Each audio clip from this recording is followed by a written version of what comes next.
Well, welcome. Tonight, the Libertarians are coming. So, One Libertarian, anyway. why don't we start with introductions? Mike Schiavi, I'm on the Finance Committee, Democrat in the town, but I like to look at the opposing views. So we have, when you make formed opinions, you need to know what everybody else is thinking. You're going to let facts get in front of your informed opinions? And then emotions take over after that. There you go.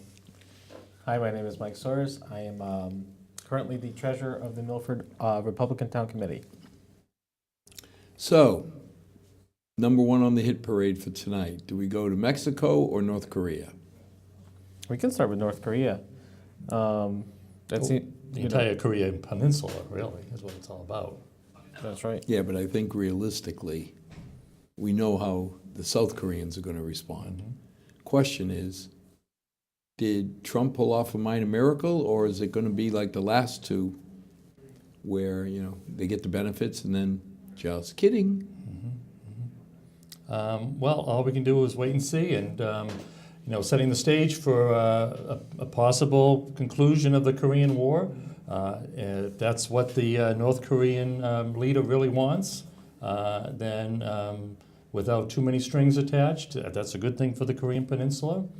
If he thinks that the United States is going to back out of South Korea, I think he's probably mistaken there, because we can't have a quid pro quo. We can't sign an armistice with the idea that we're leaving, because that would just be an invitation for some, as the president would say, bad stuff. I mean, yeah, so we were, 9 months ago, 10 months ago, where the president and the leader of North Korea were exchanging insults essentially on Twitter. And now we're, people were saying that we were heading towards World War III with this president, and he's shown that, that North Korea does respond to strength. When you show that, we're not going to give in to your behavior, that they respond to it. Now they're negotiating a possible peace treaty. Do you think Trump's behavior is what scared them? I think it definitely is part of the equation. Like they realize they can't just push this person around. That what they saw worked with the previous administration was not working with this current administration. And so, yeah, I think that certainly was a factor. I'm sure there are other factors as well that maybe we don't even know of. And maybe the time was just right. I think it's probably maybe more the time was just right. The sanctions have been on and off for over 4 administrations, right? He visited China a little while ago, Kim Jong-un. Sees what a capitalist version of communism is, sees a country that's flourishing. Maybe that's what turned him. Said, what are we doing? Why don't we become open? See, I wonder if it wasn't a combination of, first of all, this guy could back up his threats. Our previous administration, remember the red lines? It was Carter-esque. Don't do it or else. Oh, you did it. We really don't want, oh, you did it again. Please, you think about the Iranian crisis back in the Carter administration, think about the Syrian red lines. I wonder if it's not a combination of one, these had to be the toughest sanctions ever imposed.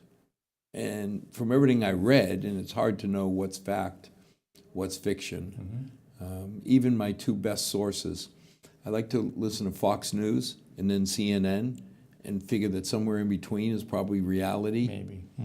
Because either way, it's amazing to me that same event, the 2 different views. But I can imagine that these sanctions really did start biting hard, especially when you got China to cut back. Well, you brought up red lines. I remember when Obama had the no chemical weapons in Syria red line, and then they used chemical weapons, and what happened? Nothing.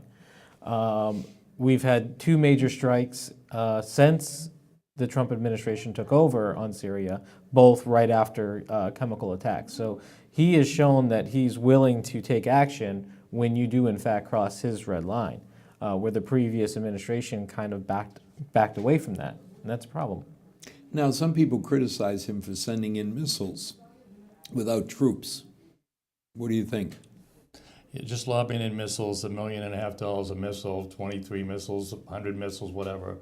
That's not, I don't think that's really a strong way of responding. You're not committing the United States to anything. I'm not sure if that really sends any kind of a message. President Obama did pretty much the same thing a few times. And so I don't know if that's really good diplomacy, because the president's also talking out of both sides of his mouth when it comes to these things. He doesn't want to get us involved in wars, which is great, because that's what President Obama didn't want either. He got us out of Iraq. People say we got out too early. Maybe we did. Maybe we just handled it wrongly. But I think the commitment of a president is not to put your country's military in harm's way if you can stop it and avoid it. So right now, President Trump's diplomacy and who is the diplomat that we're talking about here, because we don't seem to have anybody at the top of the pile for any time long, and the administration hires and fires people left and right. So I think the unpredictability, while it might be playing right, in long term might not be good for the country.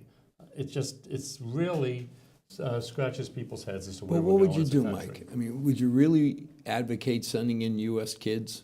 No, I mean, you could take the point of that which the president has done, is that we shouldn't be involved over there. Let's get out of the Middle East. Well, Right? I think he struck the right balance. He basically said, we don't want to get involved in this conflict, but if you're going to use chemical weapons, there will be consequences. What did he do? He had that very limited strike along with our allies UK and France, and they completed the strikes, and then we haven't gotten further involved. So now I think he sends the message like, we still are committed to not getting involved in this conflict, but still saying you are not going to use chemical weapons, otherwise there will be consequences. And that's why, I guess if I was sitting on the other side of the DMZ in Korea, it kind of hit me like, I don't think, Michael, I know you won't agree, but I don't think anybody thought Obama would ever follow through on anything militarily. I don't know. Just Why do you say that? red line in Syria, oops, don't use chemical weapons. Well, you did. That's not nice. No matter I what. think his policy was not to get involved, and that's difficult. It's difficult to stay on that and still try to lead the free world against human rights violations. I think that's what his struggle was. Well, isn't it always a struggle? Yeah, it's always a struggle. But the biggest worry I have is, when do you commit our kids? When do you send our daughters and sons in harm's way? Well, you have to back up treaties that you have, and we do. We have treaties with NATO. So under President Clinton, we sent them in to Serbia and Croatia, right? And obviously when our interests are attacked, we have to send them in. Sure. So. Being a libertarian, I try to avoid conflicts whenever possible. But like Mike said, if any time U.S. interests are threatened or U.S. allies are being attacked, that's the time that it's an appropriate use of force. So why do we have, whatever it is, 30, 50,000 Americans in South Korea? Because it's only a ceasefire. Okay. And our commitment is to defend the southern part of that peninsula. With 50,000 troops. It's enough of a deterrent. It has been over the past 60 years, 70, almost 70 Has it? years. I mean, seriously. How many does Korea have? They could overwhelm us. Sure, absolutely. But you understand the fact that those troops are there means that any invasion would require the U.S. to have a response, because we have troops already there. We have to protect them. So if North Korea would invade, you have to Mike, suddenly if you go start full killing out, Americans, you're full out war. Well, that's what it comes down to. Yeah. It's not that 30,000, 50,000, 100,000 troops would be able to stem the tide. It's no different than having an aircraft carrier battle group somewhere. Yeah. It's not indestructible, but the idea that anybody was to attack an aircraft carrier battle group then brings the full response of the country. And out comes the Zoomblats. And they come out, all of them, the stealth bomb, everything. So. So to me, that was just our statement of saying, look, you got our family right in the middle. If you try and roll through, you're going to take us out first. And by the way, you're not going after 30 or 50,000. Now you got 300 million Americans screaming bloody murder that our guys were taken out. And our allies, because it was a United Nations force in South Korea. So we're not the only ones there. Well, mostly the only ones. I was going to say, it's like Well, still not. We have a we coalition. went after Syria, right? Okay. How many U.S. missiles, and the French threw in a few croissants? I mean, it's nice to have the international coverage. Sure. But whether France or England chipped in, would it have mattered? Yeah, I mean, like with most international conflicts, the U.S. is definitely the majority player. Just like any other conflict that we've had, a coalition, it always seems to be 70% U.S. and the rest is a mix of all the other U.S. allies. When do you say enough is enough? With the world's policemen.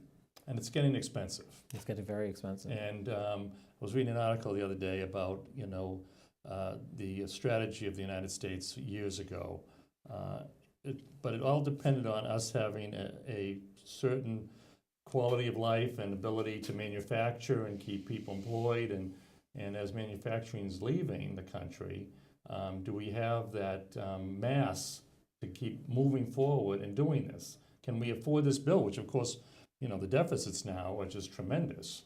At what point does it become crippling? And we can't do it anymore. Well, I mean, if you think about what we've put into the Middle East in the last 13, it's hard to believe we've been, quote, at war for a decade. Trillions of dollars. 17 years. So almost 2 decades. Almost 2 decades, yeah. And how many trillion? Trillions. Yeah. Right?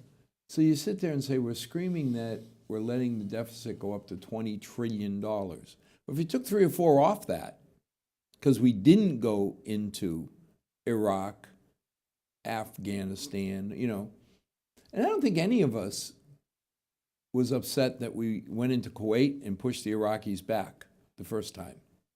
And we stopped. Mm-hmm. But there was an end to that one.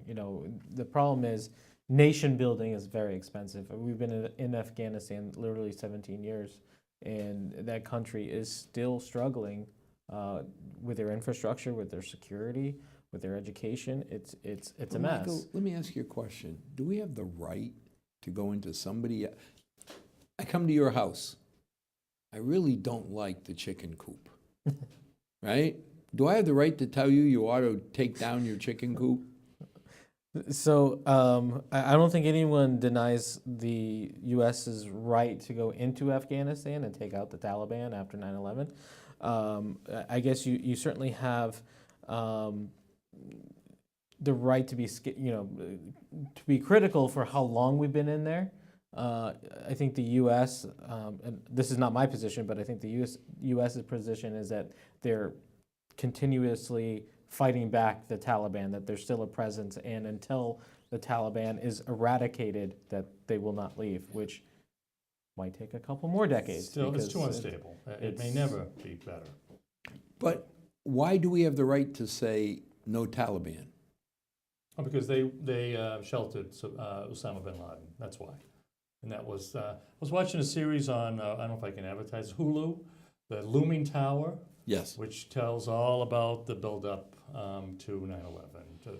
It's a great series. It goes into a lot of and they show actual footage and try to stay true to the facts as much as they can. They have some combined people, but mostly it's John O'Neill from the FBI in New York, the FBI and CIA as well, and it tells you basically how the Al Qaeda built up and goes through the Cole bombing in the late '90s and how we didn't respond.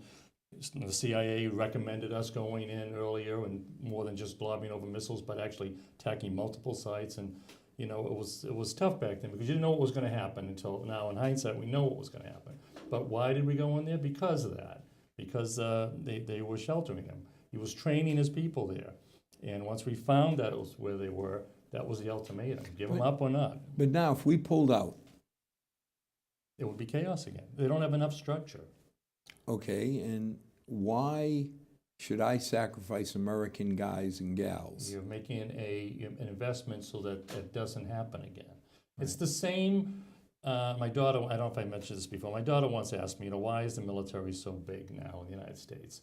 And I basically told her, well, Jill, after World War I, we trenched, we disarmed, we put all these heavy sanctions on Germany that they had to pay us war reparations for World War I.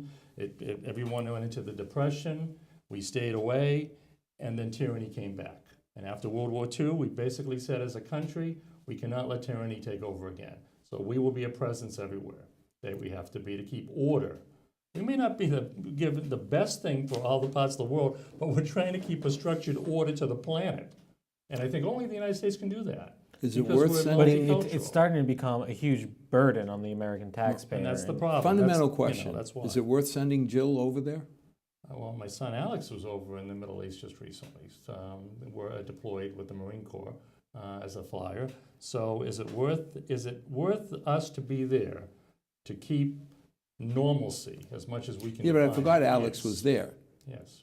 Because it's always easy for me to say, well, I don't know any of the American Yeah. kids over there. A We should captain be of the there. Marine Corps, right there. Yes. But now all of a sudden when you say you sent Alex there, Yeah. I mean, that hits real close to home. Sure it does. We're worried all the time. And fundamental question, is it worth it? If it keeps peace away and on our borders, keeps our country safe, and that's the reason why we have a military, is to keep the United States. And that I Free have and secure. no doubt we have to. I mean, we are the greatest military force of the world. Not so great at policing, though. Was that fine line between policing and military action, and we even know that even in our own country. Yeah, but Desert Storm was a military action. We went in, we kicked butt. Here was the beginning, here was the end. See ya. It would be nice to have a country in that area that we could trust to take over some of the responsibilities of keeping that. China is supposed to be that unit in that region of the world, but there's so many conflicts with U.S. interests and Chinese interests that we can't trust them to take over and still retain our U.S. interests. But now you look at our strongest allies, not counting Israel, because I don't think that's going to help us much. We'll talk about that later. But Saudi, whatever they're calling Qatar now, Qatar, Yes. the Emirates, the Emirates. I mean, they've always wanted to keep peace because they love their lifestyle. Sure, right.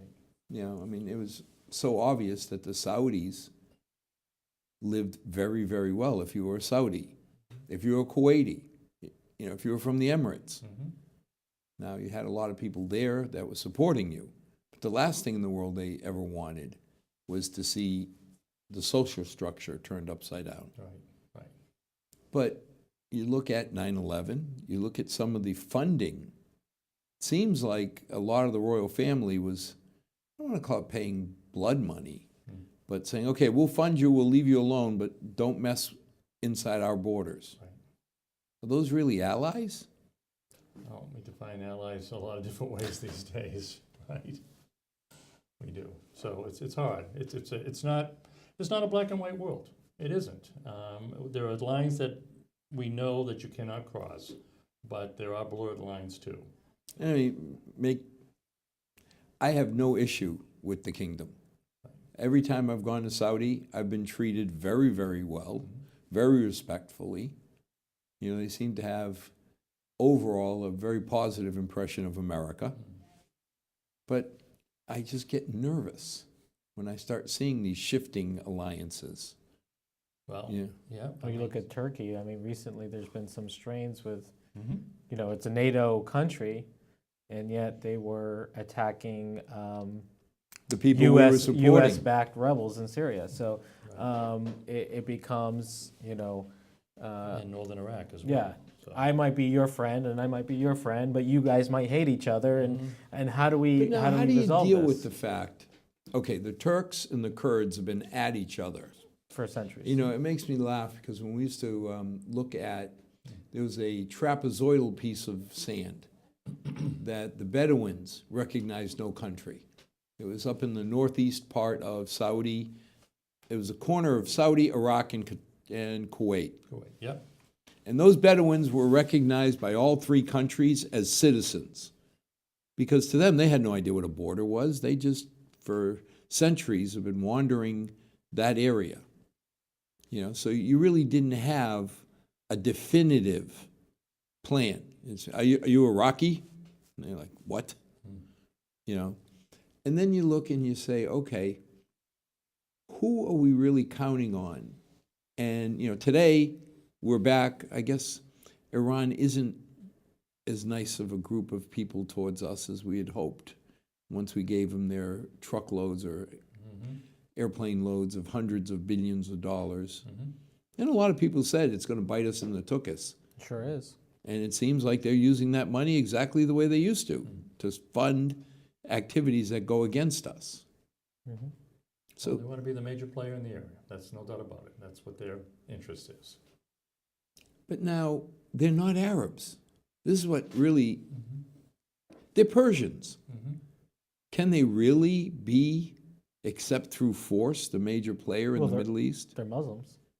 Yeah. So, and that's their tie to the Middle East is that they're using that religion, the common religion, as a way to say, hey, you're one of us. You're Muslim, I'm Muslim, and we are, as you know, like the Shiites and the Sunnis, you know, the Saudis. I forget. But which one that's is even which. the Alawite. You've got even a smaller sect. Sure. But all these Muslim groups, the differences between them, Iran is basically saying you're more like us because our religion is closer than you are with them because you're Arabs. Right. But then I turn around and say, but Iran is linking themselves with the Soviets, or the Russians. Back when the Soviets were there, is like, okay, they're totally against any religion. So the sands seem to shift. The enemy of my enemy is my friend. Okay. So. And now we're dead set in the middle of it. What do you think of moving our embassy to Jerusalem? Well, you know what? The president said he'd do it, and he did it. So that was an early pledge, I think, during the campaign. And I think he wakes up some mornings and looks at that sheet of paper and says, that's right, I said that. So I'm going to do it. So I'm going to do that one. Got to today. give him credit. He is doing that weird thing for a candidate, is keeping a lot of his campaign pledges. It's a very strange feeling, isn't it? Yeah. To actually see a politician follow through with his promises. Yeah. So. Well, yeah. I mean, it's what Israel wants, right? Israel wants to Well, have of course. Jerusalem recognized as the capital. And if you're going to have an embassy there and you want your ties to be as strong as he says they should be, they want this to be recognized as the capital, you put the embassy in the capital. You put a consulate in another city, but you put the embassy in the capital. That's what you do. We ever going to see peace in that area? You have to define peace. What is peace that you want? And you can go, have you been over there, right? I mean, you can walk around Maybe the streets. 15 times. Yeah, and it can be peaceful. It's a tension that the world's always lived with, I think. So it's going to be as peaceful as the people want it to be. Rebellion is always bad, unless you feel you've got nothing else to lose. And I mean, I saw some things. When we went up to the Golan Heights, Mhm. and you're saying, my God, why would anybody give up this strategic position? I can take a pea, and I'm being facetious, but I could lob it on any part of Israel. Right. You know, people have to remember it's only 60 miles. Right. You know, it's like Massachusetts. Mhm. Mm-hmm. You take the high ground there, but you start wondering, I mean, when does it end? You know, the border clashes are now starting. And obviously, They come and go. They come and go. I was going Yeah. to say, obviously they fire up Yeah. and they fire down. Certain conflicts, you know, just, you look at the whole ISIS situation where, you know, ISIS was the major conflict, you know, in 14, 15, and 16, and just as last year and a half, they've been virtually eradicated. So now that conflict is nearly over, but we still have other conflicts starting up now with the Turks and the Kurds, and the Syria conflict is still But ongoing. aren't the Kurds sort of like that trapezoidal area above Saudi, Kuwait, and below Iraq? Yeah. They're saying, remember, we're not Turkish. Right. We're not Syrian. They have autonomous control in some countries. Not too long since I've been home. Essentially unite all the Kurdish areas into a country of their own. But now, how would we feel if a group wanted to unite and take over New Hampshire, or New Hampshire and Vermont, and say, we want our own country? Well, it's happened in the past, and it's always been repelled, right?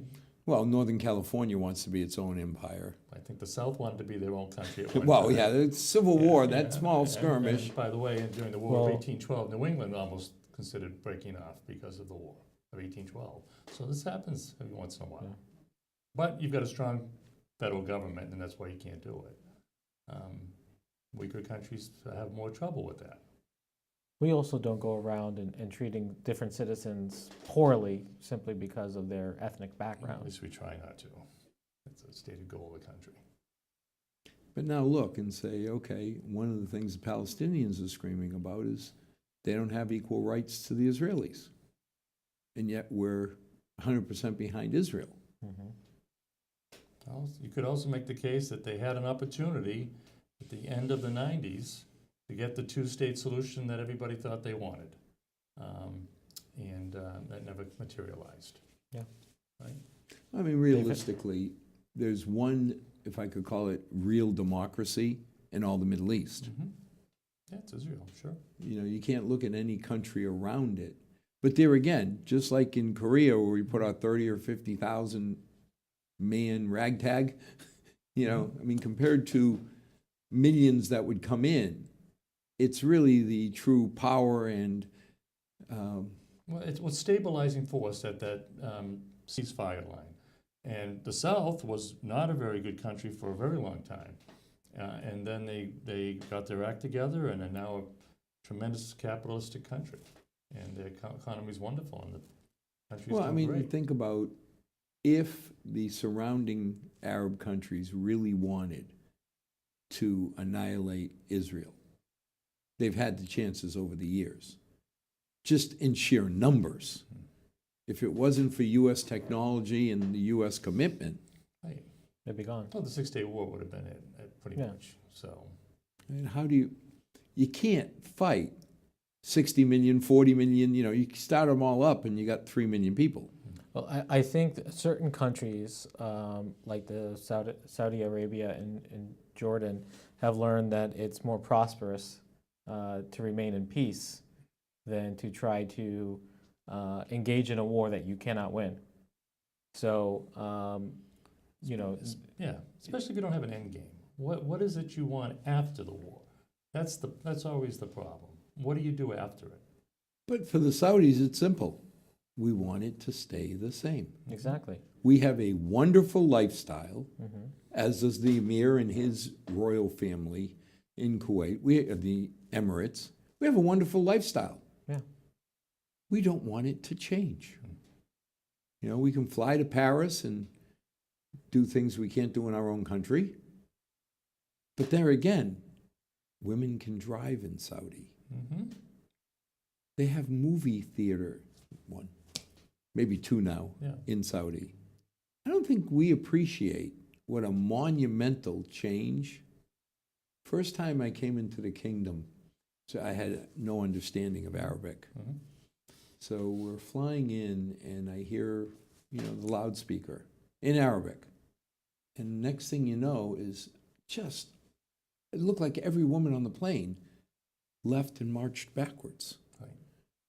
And I remember joking, saying, did they announce they're closing the ladies' rooms? Yeah, I know. And they were there dressed in European normal. And all of a sudden, what came up was all the traditional Mm-hmm. attire. Because now they were back in Saudi. And I always wondered, you're not lighting a fuse. You're taking your daughters because, you want the best for Jill. And you're sending them to Europe, and they're PhDs, and they're getting positions of power and authority. Right. And then they come back to the kingdom, they can't even drive. I kept saying, this is only a matter of time. Matter of time before they stand up and say no. No, Right? Yeah, as they should.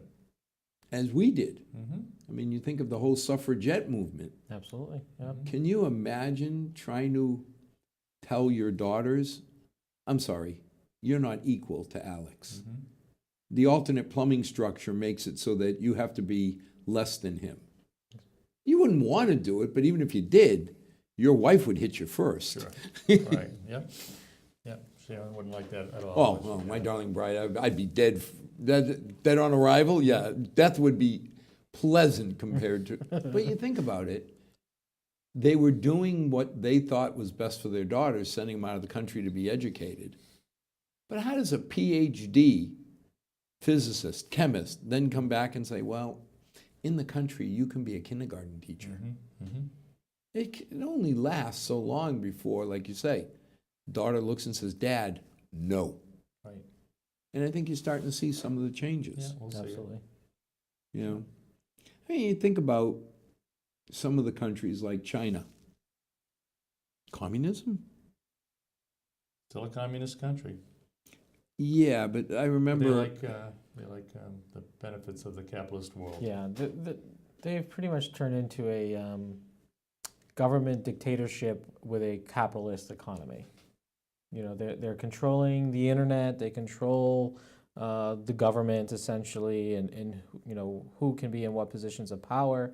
But otherwise, they have taken a step back and said, capitalism really works as far as making sure markets are efficient. And they've embraced it, and that's why they're now the second largest economy in the world.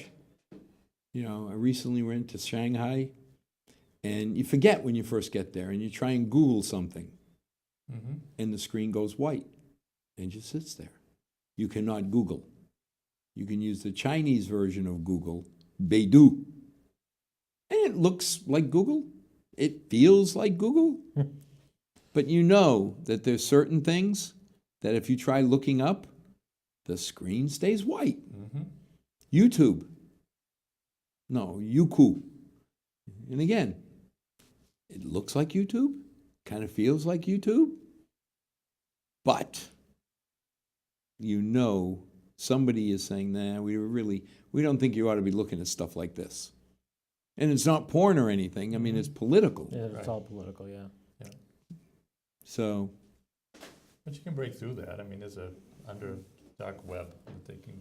If you're in China, you could probably still get access to. Sure, but they make it difficult. Make it difficult. By the way, it's no different than what happened in this country 130, 40 years ago. You had company towns. They had published a company, so there wasn't an internet, but there was a newspaper. It was a company newspaper. It only published stories that were of benefit to the company. You lived in a company house. You got paid in script. You couldn't go take your money and go someplace. well, I mean, So, think of got through Milford. everything, right? If, Hopedale, certainly. well, I'm just thinking, Mhm. Drapers. Mm-hmm. If anybody tried to do what the Draper family did, build the heights, Mm-hmm. and then say, oh, okay, you're a Portuguese. You can live between number 1 and Mhm. number 30.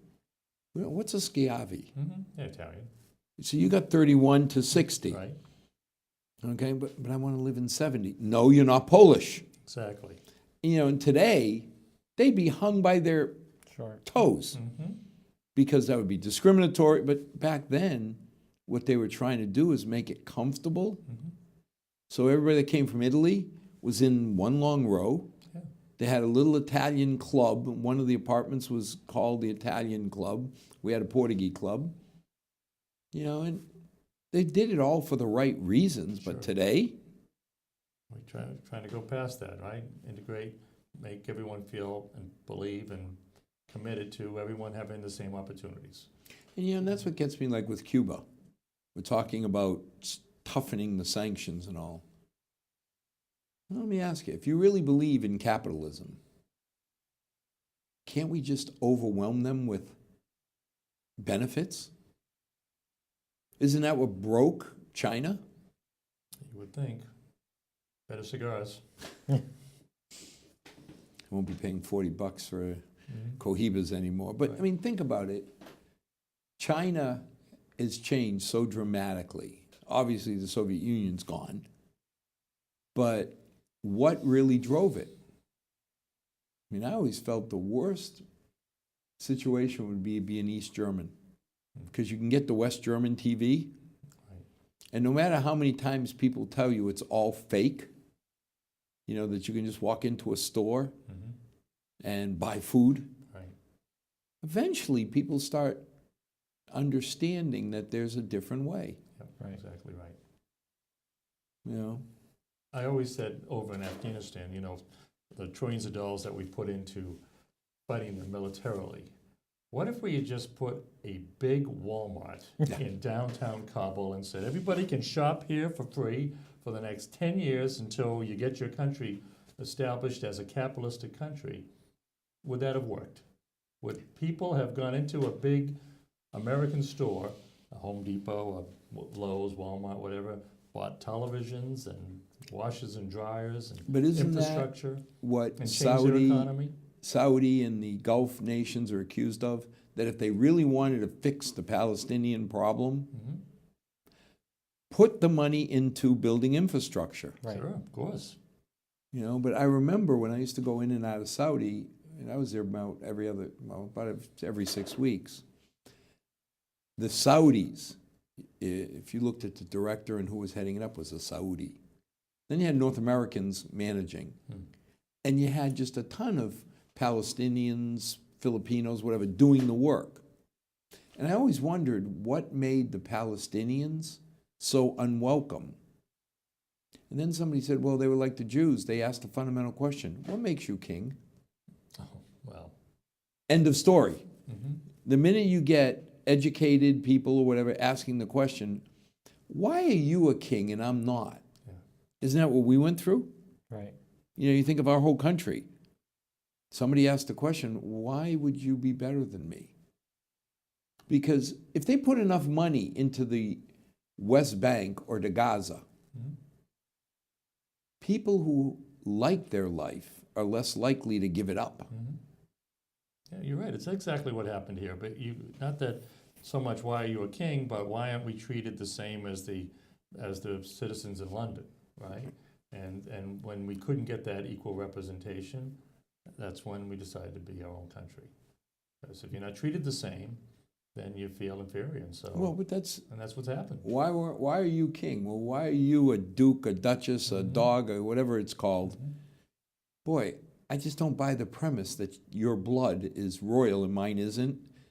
So I owe you. Yet everybody's so fascinated with the new baby that was Oh, born over there. So there you go. It's still But talk there's a lot of about people thinking about it. the ultimate PR firm.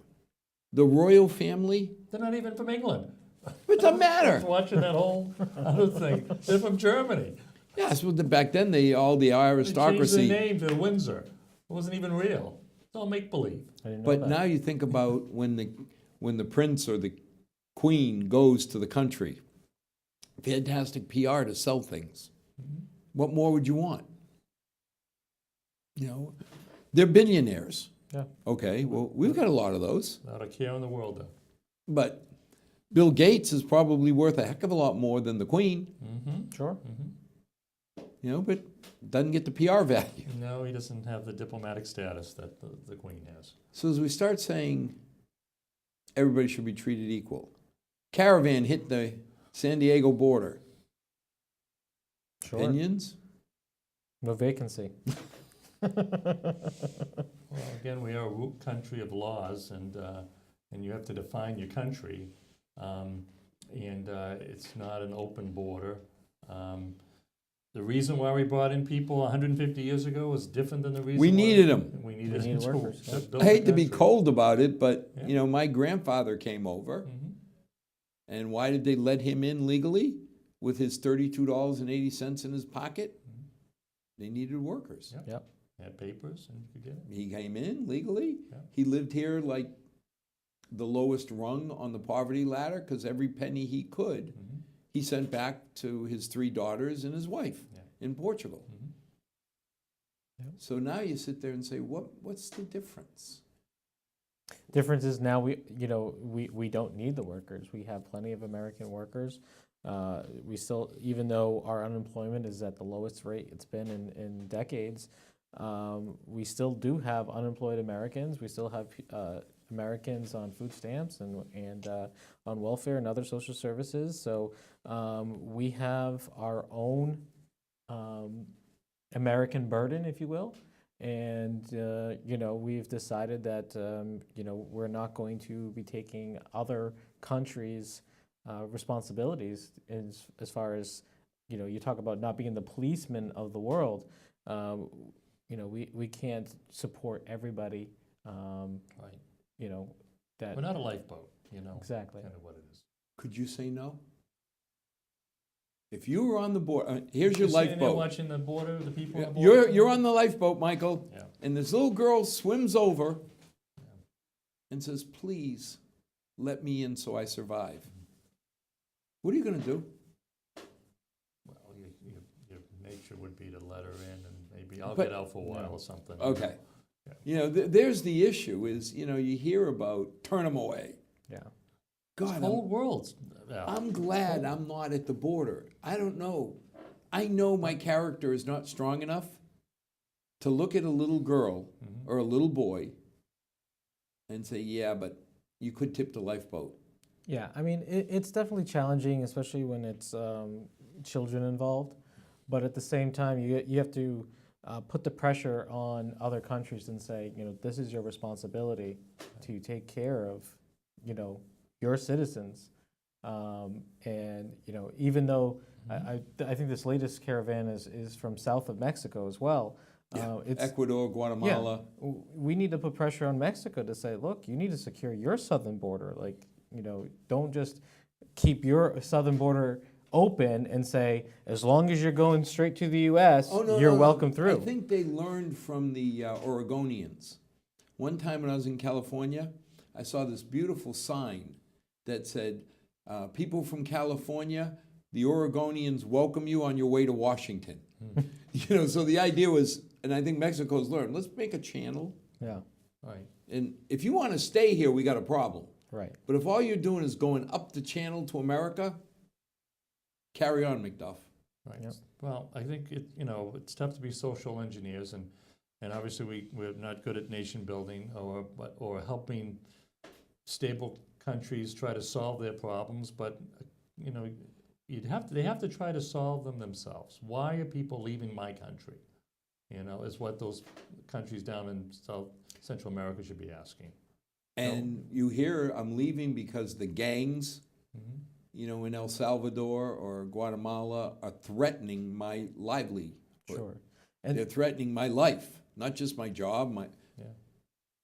I wish at the United States as a policy would spend more time in Central America than we do in the Middle East, because that directly affects Americans as those citizens travel up through Mexico to our southern Do border. you think Rand Paul just got a cold shiver running up his back that you've just said you want us to go spend time? No, out? I said I'd rather see us spend more time in the Central Americas than in the Middle East.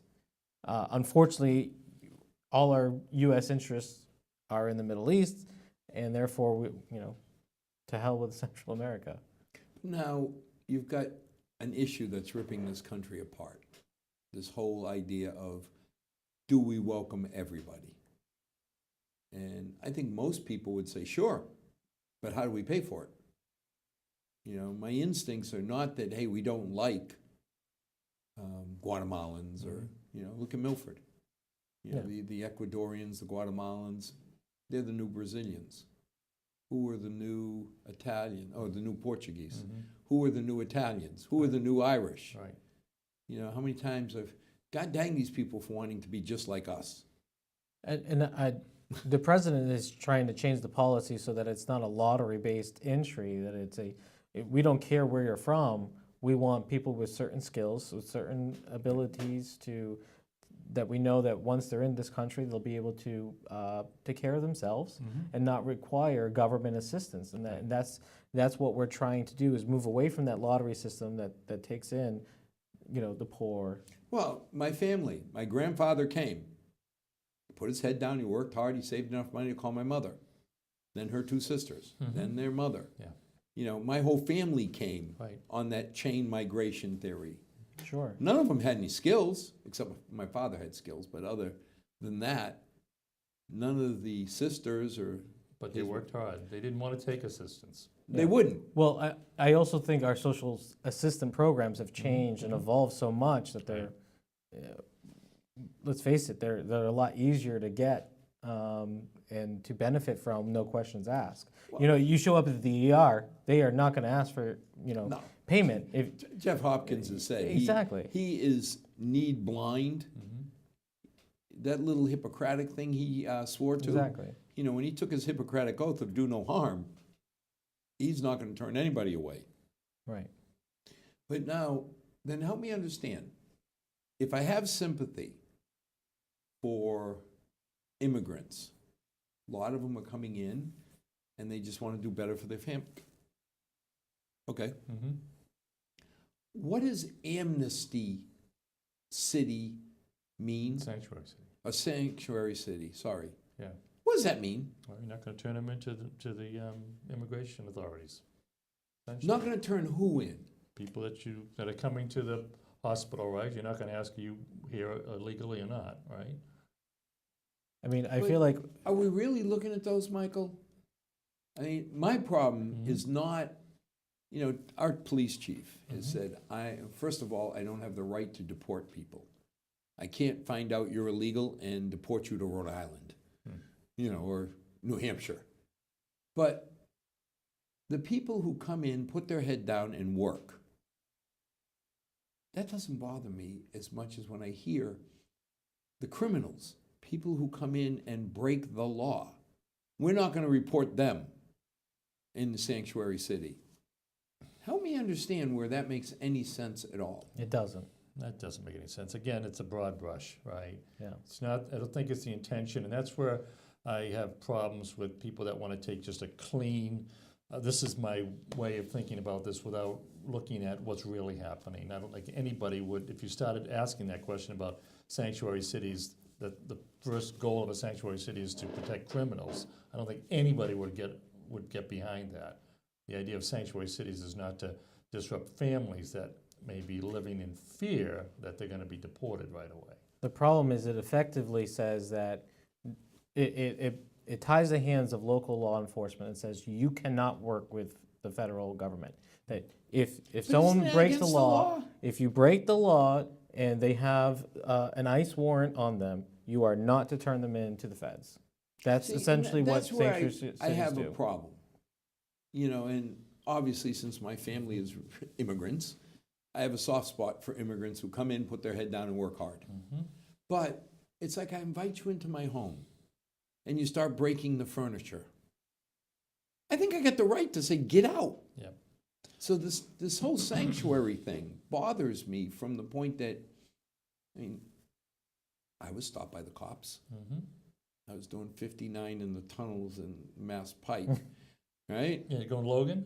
Yes. Yeah. Right. 50. Miserable bandits. Guy pulls me over and do you know how fast you're going? I'm like, well, I'm in third gear, so can't be over 60. You're doing 59. In a 45.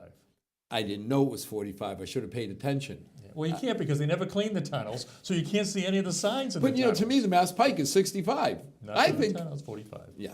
So he stopped me, gave me a ticket, smiled, said, have a nice day.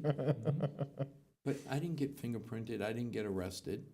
Yeah. Because you own your car. That's Well, why. but I mean, if I did something, Well, wait a minute. If you started talking back to them, well, again, you if would I have been did arrested, something, right?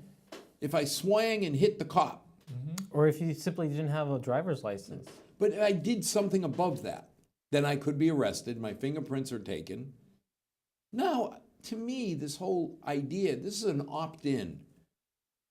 Okay, I can opt in to the FBI fingerprint train by doing something stupid. Sure.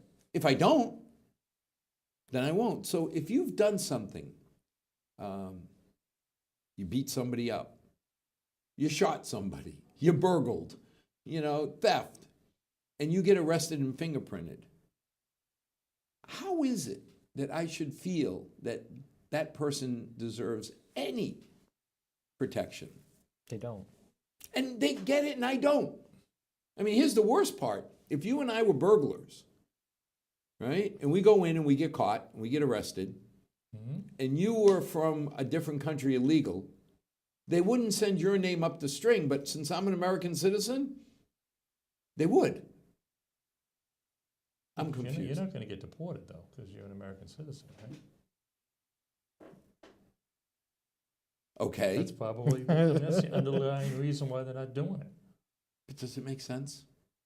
But why wouldn't We you still want? deport a lot of but people. why and we wouldn't you have want for a someone long who's time. broken the law to be deported? You'd Yeah, but want them to you at know, least be Allegedly broken the law. okay, and then they would go through the alleged, the process, right? You don't just deport them. You have to go to court. You have to make your case, and you then know, they get again, deported. Tom O'Loughlin once told me, he says, it's interesting. If we could hermetically seal the country, we came up with the magic wall.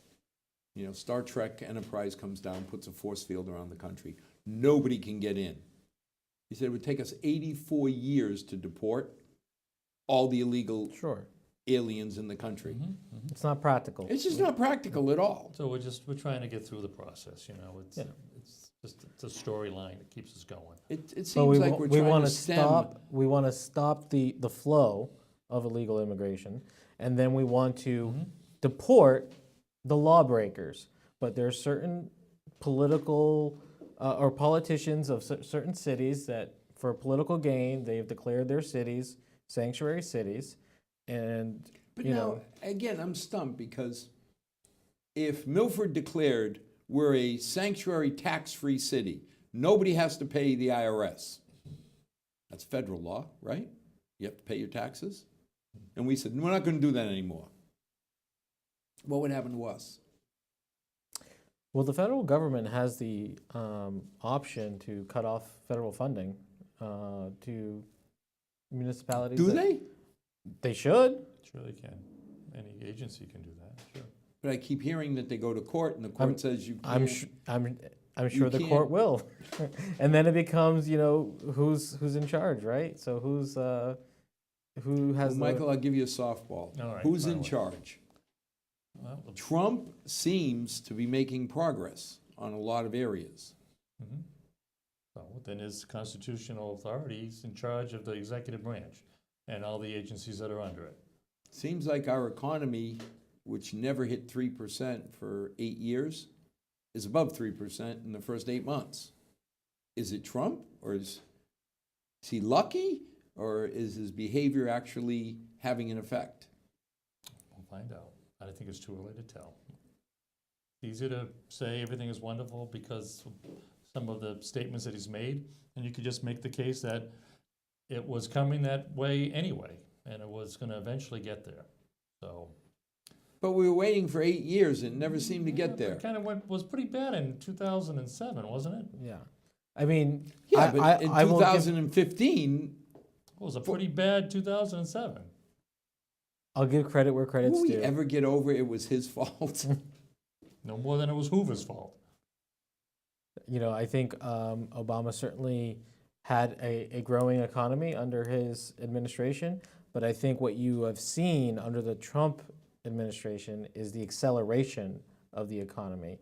And I don't think anyone can deny that. I mean, you just look at from when he was elected, there was optimism, which created some economic activity. And then once he passed those tax cuts, there is the end result, really, that people were waiting for.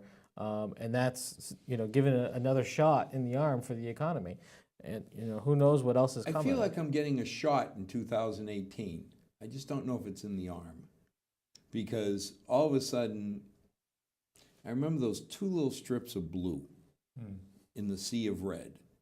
And now you look at tax reform and that $10,000 limit. doesn't seem it's going to affect the middle of the country that was all red, but boy, it's going to hit us. You know, Yeah, for certain individuals, you'll have a lower rate, but a higher taxable income. It's from what I have read, it benefits like 80 to 90% of Americans. and that's what I'm asking. Do you believe it? I do, but I mean, I still haven't filed my 2018 tax return, so we'll find out. Well, that's an interesting conversation right there. Yeah, I think candidly, I believe that we'll know when we're sitting here in 2019. Yep. So it could be all temporary, and and like a roller coaster. You don't know. Let's hope so. Let's hope it's good. Well, I mean, the one thing I do absolutely take an objection to is people who want Trump to fail. It's the opposition party. That's no different than the last president. Well, not the party, because I don't think the Democrats Wait are a any minute. You don't better. think Mitch McConnell wanted President Obama to fail? Yes, but He said his stated goal was to make him a one-term president. One-term president. Right, and Yes. not pass anything he wanted to put forward. But I've not seen the The problem is volume the of problem is the people. discourse that the president has changed. We seem to be able to roll with it as a country. We don't care about the belligerency and the arrogance, as long as everything is working well. If he can be tough and talk, indiscriminately and offensively, we seem to not have a problem with it because we knew what we were buying when we got him. Yeah. So, and if it's working in certain avenues, it's good. If it doesn't work and it gets us into confrontations that we can't back away from or we can't resolve, then we'll see. And we'll see. Personally, I think Obama was just as arrogant. It was just more polished. Well, we'll see. The proof, as they say, will be in the pudding. Absolutely. And as always, thank you for joining us. The Libertarian view is always a little more sedate than we have with our conservative or liberal view. They get a little more excited, you get a little more theatrics, but the message is a good one to listen to, all three. And as always, to our 6 loyal viewers, may God bless. May tomorrow be a better night than tonight. Thank you.